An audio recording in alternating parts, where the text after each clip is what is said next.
Hello, Uraho, it's me. ni jyewe. I was wondering Nahoze nibaza nimba nyuma ya byose iyi myaka warigeze wifuza ko twahura ngo turenge buri kimwe. Bavuga yuko igihe gikiza, ariko nakabaye mfite ugukira kwishi.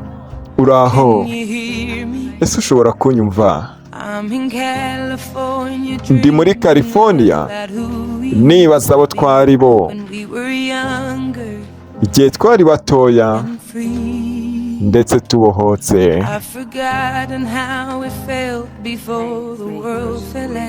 Nari nibagiye ubwo twiyumvaga mbere y'uko isi igwa ku birenge byacu. Harimo itandukaniro hagati yacu ndetse n'amamiliyoni y'ibirometero.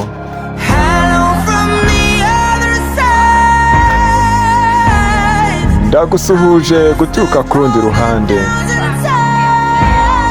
Nakabaye nguhamagara inshuro ibihumbi, nakubwira nti mbabarire ku bwa buri kimwe cyose nakoze. Ariko iyo nguhamagaye biba bisa naho utajya uba mu rugo. Uraho, ndagusuhuje guturuka hanze. Nibura navuga yuko ngerageje kukubwira nti mbabarire kubwo kwabaza umutima wawe, ariko ntacyo bitwaye. Bisobanuke yuko bitazongera kubaho ukundi. Uraho, ese umeze ute?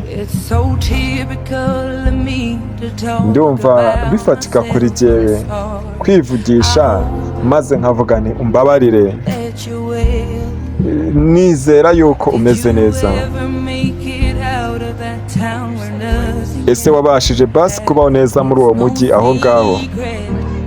Nta banga ririmo yuko hagati twembi turimo twirukanka inyuma y'igihe.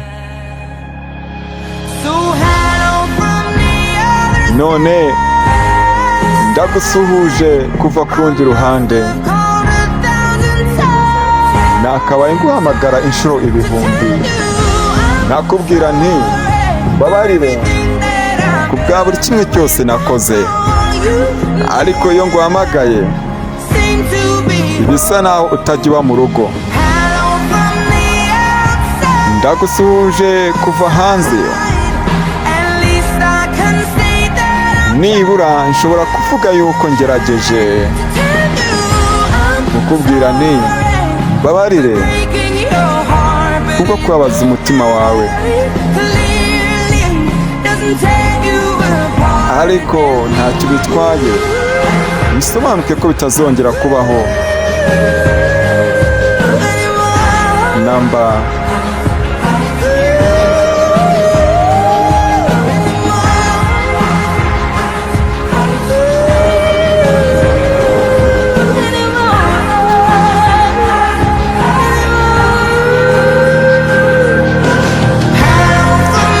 Ndagusuhuje kuva ku rundi ruhande. Nakabaye nguhamagara inshuro ibihumbi, nakubwira nti mbabarire ku bwa buri kimwe cyose nakoze. Ariko igihe nguhamagaye biba bisa naho utajya uba mu rugo.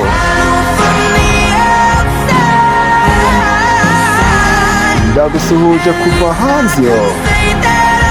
Ikibura nshobora kuvuga yuko ngerageje kukubwira nti mbabarire bwo gushengura umutima wawe.